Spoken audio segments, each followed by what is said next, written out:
US Iran के sign होने के बाद अब ये खबर सामने आ रही है कि वजीर आजम शहबाज शरीफ का दौरा स्विट्जरलैंड मंसूख कर दिया गया है। शहबाज शरीफ साहब ने वहां पे पहुंचना था, प्राइम मिनिस्टर ऑफ पाकिस्तान, वो ज़ाहिर चीज कैंसिल हो चुकी है। तो आपकी जब बुनियादों में ही खैरात है तो कौम क्या करेगी? आप मुझे ये बताएं। हमारे पिछले प्राइम मिनिस्टर ने कहा था बेगर्स नॉट चूजर्स। फिर उन्होंने कहा था कि मैं जब फोन करता हूं तो दूसरे मुल्कों के सदूर हमारा फोन नहीं उठाते क्योंकि उन्हें पता ही पैसे मांगेगा। प्रेसिडेंट ट्रंप ने साइन किए मसूद पोजीशन, उस पर साइन कर दिए। What is this? It is shameful. कि दुनिया जब आपके अफगान भाई भी आपकी इकोनॉमी का और आपके लॉ एंड ऑर्डर का मजाक उड़ाएं, लेकिन फिर भी शर्म नहीं आती, फिर भी कोई शर्म नहीं। और आपको चलाने वाले सारे ऑक्सफोर्ड और हार्वर्ड के पढ़े हैं। डोनाल्ड ट्रंप ने इसके ऊपर सिग्नेचर कर दिए और उसके बाद फिर जब ज़ाहिर है अब शहबाज शरीफ साहब के पास कोई ऑप्शन बची नहीं थी, उनको ठुड्डा मार के वहां से बाहर निकाल दिया गया। आपके नजदीक क्या ये ठीक है? ऐसा होना चाहिए था क्योंकि ऑलरेडी सिग्नेचर तो हो चुके हैं। मैं कहता रहा हूं आपको ट्रेड करना होगा भारत, ईरान और अफगानिस्तान के साथ, इसके बगैर आप सर्वाइव नहीं करेंगे। ये फंडामेंटल्स वज़ीर आज़म की जो सुबकी हुई है वो रखते हैं। हमारे इस्लामाबाद के जो हुक्मरान हैं वो तैयार बैठे थे, शेरवानियां तैयार, बल्कि सूट सिलवा के बैठे थे तैयार कि उन्होंने भी जेनेवा जाना है और इस तकरीब में उनका शानदार पुरतपाक इस्तकबाल किया जाएगा। लेकिन उससे पहली तो बात यह है कि ये दस्तखत हो गए। शहबाज शरीफ साहब ने 15 तारीख को कहा था, अब हम 19 तारीख, 4 दिन में बड़ी दुनिया बदल गई है। चीमा साहब, ये दुनिया का वाहिद मुल्क होगा मेरे ख्याल में जो 76 साल से खैरात पे चल रहा है। 76 साल से लोन तो पहुंचते नहीं ना पाकिस्तान। लोन कहां पहुंचते? IMF तो लेते हैं, सिर्फ बैंक ट्रांसफर होते हैं लंदन में। और उसके बाद ये कि खैरात पे चल रहा है मुसलसल। और वाहिद मुल्क होगा मेरे ख्याल में, ये भी टाइटल है आपका। और अगर आपके पास सिर्फ एक ही प्रॉपर्टी में है जो बार बार आप बेचने की कोशिश करते हैं, थोड़ा बहुत दुनिया उस पर आपको छिलके फेंक देती है, वो एटॉमिक आप कह देते हैं हमारे पास एटॉमिक बम है, तो वेस्टर्न सिविलाइजेशन कुछ ऐसे लोग छिलके छुलके फेंक देते हैं, आप उनको अब इकट्ठे कर रहे हैं आप। वरना वो ना होता तो आप वैसे भी आप तो क्या एटॉमिक भी कोई इतनी बड़ी बात नहीं है। मेरे आपके पास है, अब तो कई मुल्कों के पास है, ये कोई नई बात नहीं। सबसे ज्यादा जो रोल है वो कतर का है। अब जाहिर है कतर वो कंट्री है जिसने ना सिर्फ ये कि उसके पास पैसा भी है, पावर भी है। आपको पता है कि हमें तो इस पे परवाह नहीं है, आपने तो बड़ा जहाज, पूरा टब्बर स्विट्जरलैंड के लिए सब कुछ तैयार कर लिया था, लेकिन दूसरे मुल्कों को एहसास है। रियासत क्या होता है? दहशतगर्द होता है। क्योंकि वो एक दफा जिहाद के पैसे लिए हैं आपने अफगानिस्तान के खिलाफ, और अभी तक आपको खश पड़ रहे हैं डॉलरों के, क्योंकि डॉलर बहुत आए उस दौर में। लेकिन अब आपको पता नहीं, आप पॉलिसी चेंज क्यों नहीं करते? अब वो डॉलर नहीं आएंगे। दुनिया टेररिज्म से जियो इकोनॉमिक्स पे जा चुकी है। कोविड के बाद आपको समझ ही नहीं आ रही कि दुनिया का सप्लाई चेन ही रिस्टोर नहीं हो रहा है। दुनिया के इस वक्त मसाइल जंग नहीं है। आप दहशतगर्दी के सिवाय और दूसरी प्रोडक्ट्स कोई एक्सपोर्ट ही नहीं करना चाहते। अब लोग नहीं खरीद रहे टेररिज्म। क्या डोनाल्ड ट्रंप भी कतर का नाम ले रहे हैं, बाकी सब जगह भी कतर कतर कतर हो रहा है, पाकिस्तान का इतना नाम नहीं लिया जा रहा है। तो आपकी जब बुनियादों में ही खैरात है तो कौम क्या करेगी? आप मुझे ये बताएं। हमारे पिछले प्राइम मिनिस्टर ने कहा था बेगर्स नॉट चूजर्स। फिर उन्होंने कहा था कि मैं जब फोन करता हूं तो दूसरे मुल्कों के सदूर हमारा फोन नहीं उठाते क्योंकि उन्हें पता ही पैसे मांगेगा। तो ये एक जब देखे ना, ट्रिकल डाउन चीजें होती हैं, ऊपर से ऊपर वाले भी मांग रहे हैं, नीचे वाले भी मांग रहे हैं। ये कोई नई बात नहीं है। ये मेरे लिए तो ये कोई इतनी अजीब बात नहीं थी, क्योंकि मैं तो खुद बाहर बैठा हूं, मैं देखता हूं हमारे हालात क्या है, मोरालिटी क्या है हमारी। दूसरा, उसी आर्टिकल में जो जिसकी आप जिक्र कर रहे हैं, डॉन के अंदर जो आर्टिकल आया है, उसी आर्टिकल में यह भी लिखा गया है कि इस वक्त बांग्लादेश और भारत जो है वो आपसे आगे निकल चुका है स्किल्ड लेबर में। भारत तो खैर बहुत ज्यादा आगे है, क्योंकि वहां पे तो इंडियन इंस्टीट्यूट के लोग आके पढ़ के पूरी दुनिया पे जो है उनका असर रसूख है। उनका तो डायस्पोरा जो है उसकी स्ट्रांग होने की रीजन ही उनकी तालीम है। लेकिन ये कि आपके तो तालीम के भी हालात खराब हैं, क्योंकि आपने इंग्लिश पढ़ना छोड़ दी थी। जब सर सैयद अहमद खान होते तो आप आज भी अकल से अंधे होते, तो आंखों से भी अंधे होते। वो थोड़ी बहुत इंग्लिश उन्होंने सिखाई थी, लेकिन आपने वो भी बंद कर दी है। आपका बस चले तो आपको सिर्फ एक चीज का शौक है, 1947 से लेकर आज तक या उससे पहले भी, जिहाद है। क्योंकि वो एक दफा जिहाद के पैसे लिए हैं आपने अफगानिस्तान के खिलाफ, और अभी तक आपको खश पड़ रहे हैं डॉलरों के, क्योंकि डॉलर बहुत आए उस दौर में। लेकिन अब आपको पता नहीं, आप पॉलिसी चेंज क्यों नहीं करते? अब वो डॉलर नहीं आएंगे। दुनिया टेररिज्म से जियो इकोनॉमिक्स पे जा चुकी है। कोविड के बाद आपको समझ ही नहीं आ रही कि दुनिया का सप्लाई चेन ही रिस्टोर नहीं हो रहा है। दुनिया के इस वक्त मसाइल जंग नहीं है। आप दहशतगर्दी के सिवाय और दूसरी प्रोडक्ट्स कोई एक्सपोर्ट ही नहीं करना चाहते। अब लोग नहीं खरीद रहे टेररिज्म, क्या करें? लेकिन आप जिहाद। मैंने सोचा था, ये क्या वजह है हर 10 साल के बाद आपको जिहाद का टीका क्यों लगाया जाता है? क्योंकि इंडस्ट्री आपकी टेररिज्म है, आप उससे आगे चल ही नहीं रहे। और वो जो कंटेनरों में डॉलर आते थे, वारलॉर्ड्स को आप देते थे, कुछ वारलॉर्ड्स को आप देते थे, कुछ आप लंदन ले जाते थे। अब वो खश पड़ रहे हैं आपको कि यार मार वो इतने मिलियन, यार फलान इतने मिलियन बना लिया, फलान इतने मिलियन बना लिया, अब हम क्या करें? तो वो जो ख्वाब आपके डॉलरों के, खुदा रहा उसको चेंज करें। अब आप कुछ मैन्युफैक्चर करने की तरफ जाएं, कुछ सोचें हमने क्या खाना है, क्या करना है। जिस तरह वर्ल्ड बैंक ने अगले दिन बताया कि 9 करोड़ लोग गुर्बत से की शरह से नीचे जा चुके हैं। 22-23 करोड़ टोटल आबादी हो और 9 करोड़ गुर्बत से नीचे लोग हो, तो आप क्या है? आप क्या है? आप मैं तो खुद आज सोचता हूं कि दुनिया, जब आपके अफगान भाई भी आपकी इकोनॉमी का और आपके लॉ एंड ऑर्डर का मजाक उड़ाएं, लेकिन फिर भी शर्म नहीं आती, फिर भी कोई शर्म नहीं। और आपको चलाने वाले सारे ऑक्सफोर्ड और हार्वर्ड के पढ़े हैं। और आपकी किस्मतों के फैसले देखें, हर सियासी पार्टी की मीटिंग जब होती है वो दुबई में होती है। जब भी मीटिंग हमारा लंदन में मीटिंग होती, पूरी कैबिनेट चली जाती है लंदन, पूरी कैबिनेट उठ के दुबई चली जाती है। कोई समझ ही नहीं कि क्या हो रहा है। फिर एक दूसरे को गालियां देते हैं, कहते हैं जी जुडिशरी पैड़ी है, कभी कहते हैं फौज पैड़ी। वो सारे पाकिस्तानी है यार, पता नहीं क्यों नहीं अपने मुल्क से प्यार क्यों नहीं करते ये सारे। जहां जहां बैठे हैं, चाहे फौज में हैं चाहे जुडिशरी में हैं, वो हैं तो पाकिस्तानी ना तो मुसलमानों वाले हैं, नाम इनके क्या है, नाम भी मुसलमानों वाले हैं। पता नहीं क्यों इनको ये लंदन के दौरे पड़ते हैं, इनको ब्रिटिश खाब देखते हैं। और एक तो मैं मिहनत करना चाहना थोड़ी सीएसएस अफसर बाहर में भेजा करो पढ़ने वास्ते, इन्होंने ऑनलाइन डिग्रियां करा लो यार, खुद आदा ना आ जाए। ये रिश्वत के रेट इनके फिर डॉलर और पाउंडों में होते हैं जब वापस जाते हैं यहाँ से, क्योंकि बच्चे तो ये छोड़ जाते हैं, उनको गश पड़ते हैं वो जो आपके सारे सीएसएस अफसर। इनको ऑनलाइन डिग्रियां, इनको एक तो जरूरत ही नहीं है मेरे ख्याल में, क्योंकि आपके जो पहले पढ़ के गए उन्होंने क्या कर लिया। जब मुल्क ही कोई नहीं है किसी, ये आप हर कंट्री तो रहे ही नहीं ना। आप पॉलिटिकल साइंस की डेफिनेशन से you can not call yourself country anymore. आपकी सॉवरेंटी नहीं है, आपके बॉर्डर्स नहीं है, आपकी रेट ऑफ गवर्नमेंट कोई नहीं है। बच्चों को पॉलिटिकल साइंस पढ़ाएंगे। स्टेट क्या है? ये स्टेट में सब कुछ होता है। फेडरल गवर्नमेंट की आपकी फेडरेशन होती है। क्या फेडरेशन? 4 सूबे हैं, 4 उसको चला रहे हैं। 4 सूबे हैं, 4 वारलॉर्ड उनको चला रहे हैं, और वो फेडरल गवर्नमेंट की रेट ही कोई नहीं। फेडरल गवर्नमेंट की रेट अडेला जेल पे नहीं। पिछली दफा मैंने देखा अडेला जेल तो गल नहीं सुनता, कहते अकाउंट पर करो।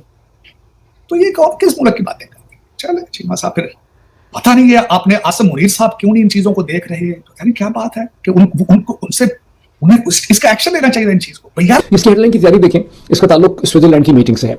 वापसी की तैयारी करता पाकिस्तानी सहाफती अमला और तजब्जुब का शिकार सहाफी मुफाहमत की यादाश्त पर दस्तखत हो गए। आज के इस दिन में, जैसा कि आप जानते हैं, आप इसे शायद ही कोई ऐसा होगा जो इस बात से वाकिफ ना हो कि आज के दिन में स्विट्जरलैंड में जेनेवा से कुछ फासले पे, बिल्कुल जेनेवा के करीब, एक रिजॉर्ट है बड़ा खूबसूरत, बर्किनस्टाख, जहां पर अमेरिका और ईरान के दरमियान में बाज़ाब्ता टेक्निकल नेगोशिएशंस का आगाज होना है। पहले यहां था कि यहां पाकिस्तान एक सेरेमनी होगी, इस्लामाबाद मेमोरेंडम को सेलिब्रेट किया जाएगा। शहबाज शरीफ साहब ने 15 तारीख को कहा था, अब हम 19 तारीख, 4 दिन में बड़ी दुनिया बदल गई है। और इस सेरेमनी को पाकिस्तान ने प्रिजाइड करना था, ऑर्गेनाइज करना था। पाकिस्तान के फॉरेन ऑफिस का अमला, पाकिस्तान से नथी बहुत से सहाफ़ी, बीबीसी के कॉरेस्पॉन्डेंट्स, वो सब लोग वहाँ पे मौजूद हैं। लेकिन वो तकरीब जो है वो कैंसिल हो गई, वो नहीं हो रही। शहबाज शरीफ साहब ने वहाँ पे पहुँचना था, प्राइम मिनिस्टर ऑफ पाकिस्तान, वो ज़ाहिर चीज़ कैंसिल हो चुकी है। पहले ये देखें कि ये हेडलाइन आप देखें, बीबीसी उर्दू की हेडलाइन है, and I have started loving BBC Urdu because इनका फोकस पाकिस्तान रिलेटेड इशूज़ पे और मशरक़ वस्ता पे बहुत इनका अच्छा फोकस होता है। इसकी हेडलाइन की तैयारी देखें, इसका ताल्लुक स्विट्जरलैंड की मीटिंग से है। वापसी की तैयारी करता पाकिस्तानी सहाफ़ती अमला और तजब्जुब का शिकार सहाफ़ी मुफाहमत की यादाश्त पर दस्तखत हो गए, तो अब जुम्मे को स्विट्जरलैंड में क्या होगा? ना तख्त ना तख्ता। अब हम देखें कि इसके नीचे क्या आप देख सकते हैं कि मैंने इसमें, अच्छा, और ये बर्किनस्टाख की पिक्चर है, स्विट्जरलैंड से बीबीसी का उर्दू खसूसी वीडियो। अच्छा, अब ये आप देखें जो मैंने इसको नीचे है,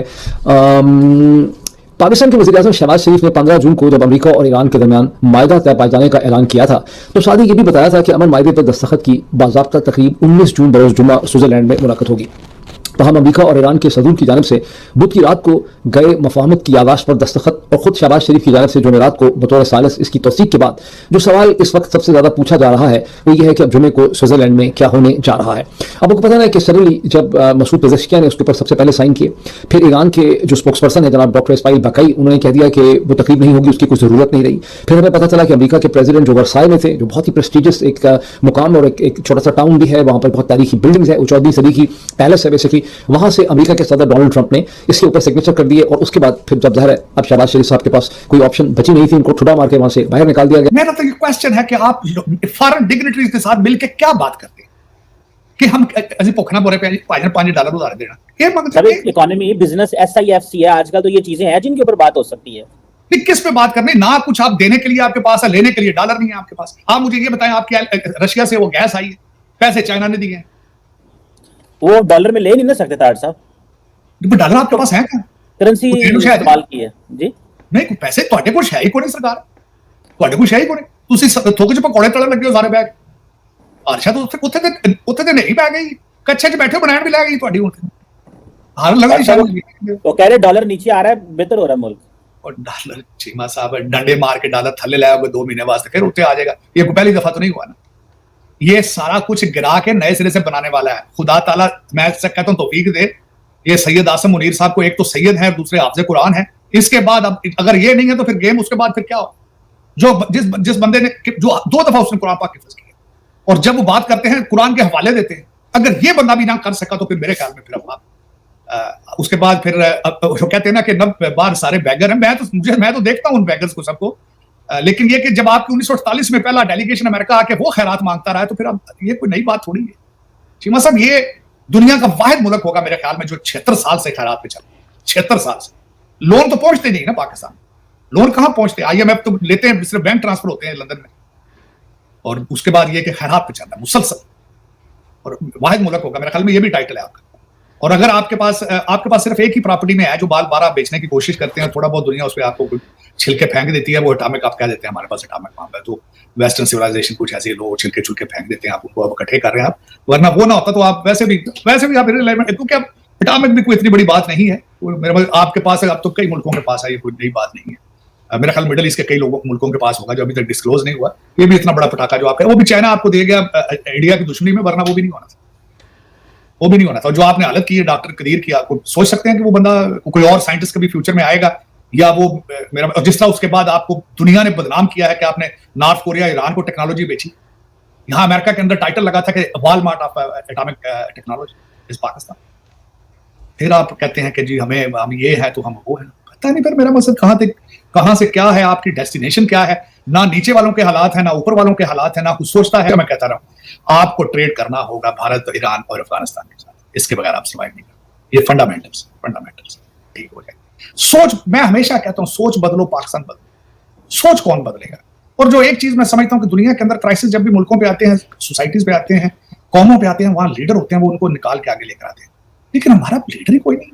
और आज का नहीं है ये क्राइसिस, 76 साल के क्राइसिस यही है। मैं आप चीमा साहब बता, लोग बुरी इकोनॉमी में सर्वाइव कर जाएंगे अगर लोगों के पास हौसले हो। मैंने अर्ज की थी कि जब इमाम खुमैनी रेवोल्यूशन आया था ईरान के अंदर, तो BBC के किसी बंदे ने जाके क्वेश्चन किया था किसी चाय के स्टॉल पर किसी से कि आज तुम्हारी इकोनॉमी खत्म हो चुकी है, कभी तुम शहनशाह ईरान के दौर में सबसे बड़े ऑयल एक्सपोर्टर थे, तुम्हारा इकोनॉमी के बारे में क्या ख्याल? तो उसने चीनी की डली उठा के कहा था कि मुझे कोई फिक्र नहीं है इकोनॉमी की, यही चाय में चीनी की डली मैं पी रहा हूं, यही इमाम खुमैनी हुजरे में बैठ के पी रहे होंगे। जब ये चीजें होती हैं कौम सब्र कर जाती है, लेकिन सब्र इसलिए नहीं हो रहा क्योंकि अकाउंटेबिलिटी लुट वैसे की इलेक्शन इस बड़े व्यापारी ने कलाशन कोपा का जोर है, 15 करोड़ की लैंड क्रूजर ने भज दी जिम्मे मेरा मसला लुटा पा दी, गरीब वेखते जोड़ डिमोरलाइज हो जाते हैं क्योंकि उनके ऊपर शिकंजा नहीं डाला जा रहा। इस वक्त भी लूटने वाले लूट रहे हैं डॉलरों और पाउंडों के रेट के साथ। और अब कहा यह जा रहा है कि शायद अब क्रेडिट जो है वो कतर को मिल जाएगा। जी हाँ, जो क्रेडिट है यानी कतर है, जो कि पहले तो इस तरह के बातों में नहीं था, या कहिए कि इसका जिक्र फिक्र नहीं था हर तरफ। और डोनाल्ड ट्रंप भी माय फेवरेट फील्ड मार्शल और ये वो कहते दिखाई दे रहे थे। अब कहा यह जा रहा है कि कतर को लाया गया है, पाकिस्तान सिर्फ एक चेहरा था, जबकि असल में जो बातचीत हुई है, जो डायलॉग कराया गया है अमेरिका और ईरान के बीच में, जो सुलह करवाई जा रही है या जो लड़ाई को रुकवाया जा रहा है, और कई दूसरी चीजें जिसके लिए कि कहा यह जा रहा है कि MOU साइन हो गए तो वो इश्यूज भी सॉल्व हो जाएंगे। उसमें सबसे ज्यादा जो रोल है वो कतर का है। अब जाहिर है कतर वो कंट्री है जिसने ना सिर्फ ये कि उसके पास पैसा भी है, पावर भी है, और जहां तक मुझे याद पड़ता है डोनाल्ड ट्रंप को उन्होंने कोई जहाज भी गिफ्ट किया था। पाकिस्तान ने तो ऐसा कुछ नहीं किया है। पाकिस्तान तो उल्टा कुछ ना कुछ पाकिस्तान की तरफ से लगता है कि कुछ हमें मिल जाए शायद अमेरिका से, हमें चाहे वो IMF का पैसा हो या किसी और तरफ से हो, लेकिन ये कि हमें कुछ फंड्स मिल जाए, हम बिल्कुल ही दूसरी तरफ चलते हैं और हमारी डिमांड्स या हमारी जो एक्सपेक्टेशंस है वो बिल्कुल डिफरेंट होती हैं। इसीलिए कतर को जो कहा जा रहा है जी, ना ही कतर जो है वो ना सिर्फ ये कि ईरान के साथ भी बातचीत में है बल्कि अमेरिका के साथ भी है। और अब जब बिल्कुल ही लास्ट कह लीजिए कि कुछ ही मौका जो है वो रह गया, जिसके बाद हम उस जगह तक पहुंच जाएंगे जहां पर MOU साइन होगा। और यहाँ पे पाकिस्तान यकीनन उम्मीद लगा के बैठा था कि जी अब हमारी वाह होगी, कहेंगे वाह जी वाह, तो कमाल ही कर देता है, हमने सारी लड़ाइयां रुकवा दी हैं और हमारी अपनी लड़ाई नहीं रुक रही, वो एक अलग बात है, लेकिन दूसरों की लड़ाइयां हम रुकवा देते हैं। इस किस्म का क्रेडिट हम लेने ही वाले थे कि जी अब एक बार फिर जो है वो कतर की तारीफ शुरू हो गई है। डोनाल्ड ट्रंप भी कतर का नाम ले रहे हैं, बाकी सब जगह भी कतर कतर कतर हो रहा है, पाकिस्तान का इतना नाम नहीं लिया जा रहा है। इसको लेकर भी यकीनन कई तरह की बातें की जा रही है। एक वीडियो देखते हैं जो कि अब्दुल बासित साहब की है, जो कि हाई कमिश्नर भी रहे हैं भारत में, और जरा सुनते हैं वो क्या कह रहे हैं और फिर बात करते हैं। अब जब भी ये जेनीवा में शायद अगले हफ्ते हो ही जाए तकरीब MOU की, जिसमें शायद हमारे प्राइम मिनिस्टर, फील्ड मार्शल वगैरह, तुर्की से लोग, फॉरेन मिनिस्टर या और भी, कतर, सऊदी अरब, UAE, इजिप्ट, जॉर्डन, इन तमाम ममालिक के भी रिप्रेजेंटेटिव्स वहाँ मौजूद होंगे, लगता तो यही है। तो अब उसको नाम क्या देते हैं, क्या वो इस्लामाबाद डिक्लेरेशन होता है? ये भी आपको मुश्किल नहीं लगता? है तो मुश्किल, लेकिन काम तो सारा हमने किया ना। वो आखिरी वक्त में कतर ने आके थोड़ा बहुत जम मारी हाँ अंदर, जी।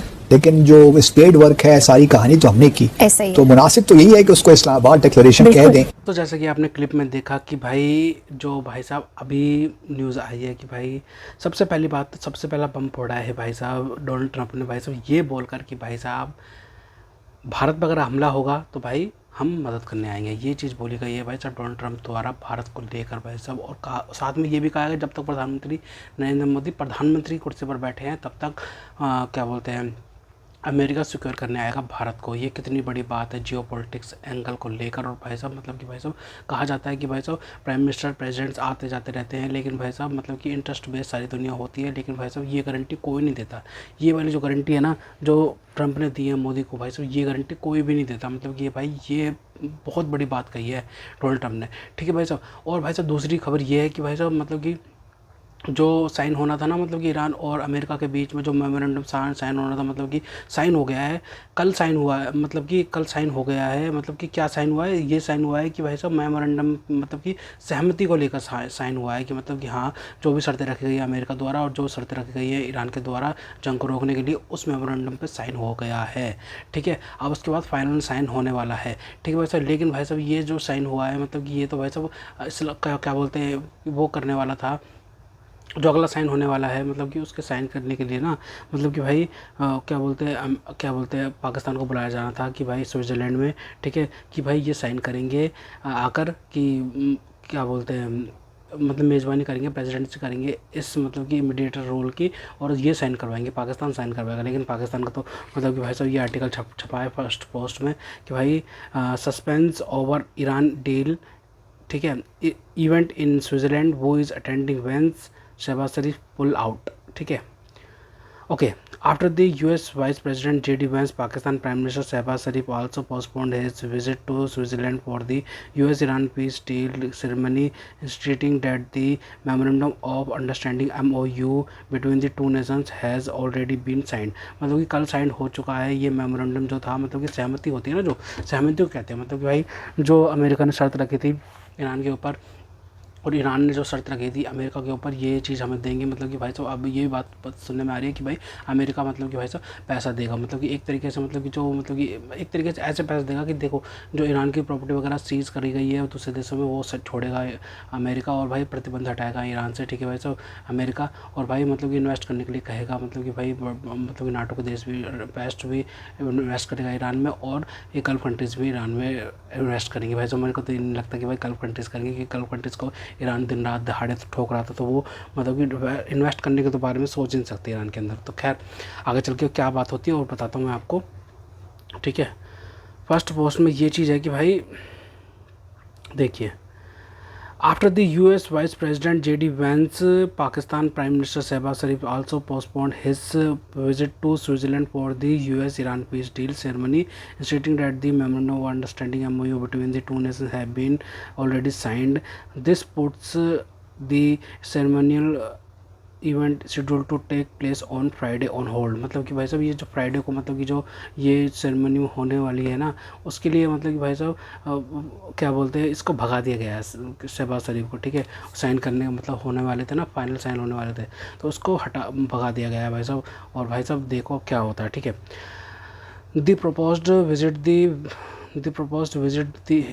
The proposed visit has been postponed as the Islamabad Memorandum of Understanding has already been electronically signed, has entered into force and is now under implementation। Pakistani prime minister spokesperson Musharraf सैदी told AFP पे बोला गया है, ठीक है भाई साहब। ये जो क्या बोलते हैं इस्लामाबाद मेमोरेंडम को अंडरस्टैंडिंग मतलब इलेक्ट्रॉनिकली साइन हो चुकी है, ठीक है भाई साहब ये। और जो इस्लामाबाद मेमोरेंडम था ना वो पोस्टपोन हो चुका है, ठीक है, विजिट पोस्टपोन हो चुकी है। मतलब कि ये जो प्रपोज था ना इस्लामाबाद मेमोरेंडम, ये तो मतलब कि भाई साहब इलेक्ट्रॉनिकली साइन हो चुका है, लेकिन भाई पाकिस्तान की मेज़बानी नहीं दिखी है इसके अंदर, ठीक है भाई साहब। The announcement from the Pakistani official came hours after he postponed on his social media platform that the agreement that marked the end of the war come into effect immediately. As a first step, the Islamic Republic of Iran will instantly reopen the Strait of Hormuz, and the United States of America will immediately lift the naval blockade, the Pakistani premier wrote on x. मतलब कि भाई साहब पाकिस्तान के official ने post किया था ठीक social media पर, एग्रीमेंट मतलब कि भाई साहब मार्क्ड हो चुका है और भाई इसे इमीडिएटली मतलब कि भाई साहब लागू किया जाएगा। क्या बोलते हैं फर्स्ट स्टेप में भाई साहब इस्लामिक रिपब्लिक ऑफ ईरान मतलब कि स्टेटली रीओपन करेगा मतलब कि भाई स्ट्रेट ऑफ हॉर्मस को, और भाई यूनाइटेड स्टेट्स मतलब कि इमीडिएटली अपने ब्लॉकेट को हटाएगी स्ट्रेट ऑफ हॉर्मस से। ये चीज़ मेमोरेंडम में लिखी गई है। ठीक है। US-Iran blockade. Since the start of the US-Israel war on Iran on February 28th, the Strait of Hormuz has been under a virtual Iranian blockade. In response to this, Washington imposed a naval blockade on Iranian ports and oil tankers on Wednesday, with the signing of the agreement on the sidelines of the G7 summit in even France. The blockade have now been lifted. It is important to note that around 20% of the world's crude oil passes through the Strait of Hormuz, and Sharif decided to postpone the visit. Pakistan Deputy PM Shahrdar, who also had the foreign ministry, told the BBC Urdu that the formal peace deal ceremony has been cancelled and it should not be concerning since the MOU has already been signed remotely. ठीक है भाई साहब, मतलब कि भाई साहब उनकी जो वो है ना पोस्टपोन हो चुकी है। ठीक है भाई साहब, BBC न्यूज़ के अनुसार में। ठीक है।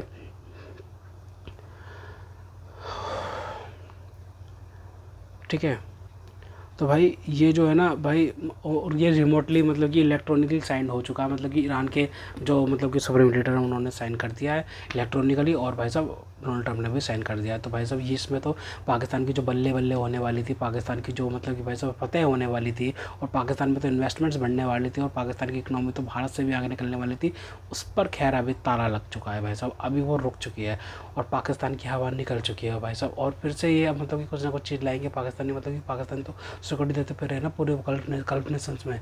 ठीक है भाई साहब, अब ये क्या बोलते हैं डोनाल्ड ट्रंप काम क्या बोलते हैं पाकिस्तान का अगला काम यही देगा कि भाई साहब ये गल्फ नेशंस को मनाए और उनको सिक्योरिटी भी दें, और उसके बाद उनको कहें कि भाई ईरान में जाके इन्वेस्ट करे। क्या ये अमेरिका कहेगा पाकिस्तान को, और पाकिस्तान को क्या मानेगा? क्योंकि हाँ पाकिस्तान मानेगा, बिल्कुल मानेगा क्योंकि पाकिस्तान को डॉलर फेंकेगा अमेरिका, तो भाई साहब बिल्कुल मानेगा। लेकिन भाई साहब अमेरिका क्या पाकिस्तान पर डॉलर फेंकेगा? नहीं, मुझे तो नहीं लगता कि भाई डॉलर फेंकेगा पाकिस्तान पर, क्योंकि भाई साहब अब पाकिस्तान का क्या बोलते हैं अमेरिका का इंटरेस्ट निकल चुका है ईरान से, क्योंकि भाई ईरान से अपने हाथ धो बैठा है अमेरिका। ठीक है भाई साहब, ईरान अब नहीं चाहता अमेरिका, मतलब कि अब पैसे भी देने पड़ेंगे अमेरिका को ईरान पे, और भाई साहब पाकिस्तान को पैसे देने पड़ेंगे कि उनके वहाँ पे इन्वेस्टमेंट करवाए गल्फ नेशंस के द्वारा। तो भाई ये चीज़ अमेरिका अब नहीं करने वाला। अमेरिका भाई अब इस पछाड़ी से निकल चुका है। अमेरिका भाई साहब अमेरिका को बस अपने इलेक्शन के लिए मतलब ये चीज़ साफ सफाई करनी थी, ठीक है, अपनी छवि की, तो भाई वो उसने कर ली है, और भाई मतलब कि करी है या फिर और भी ज़्यादा दिक्कत आ गई है वो तो भाई साहब वक्त ही बताएगा। लेकिन भाई साहब ये जो चीज़ है ना पाकिस्तान जो चल रही थी इस्लामाबाद रिकॉर्ड सब कुछ धरा धरा रह गया, और फिर से ही अपने औकात पे आ चुके हैं। तो खैर तो दोस्तों अगर आपको हमारी वीडियो पसंद है तो हमसे व्हाट्सएप पर जरूर शेयर कीजिएगा, साथ साथ चैनल को सब्सक्राइब करके हमारा मनोबल जरूर बढ़ेगा, ताकि हम आपके लिए ऐसे ही मनोरंजन वीडियोज़ बनाते हैं। तो ऐसे मिलते हैं आपसे अगली वीडियो में, तब तक के लिए जय हिंद।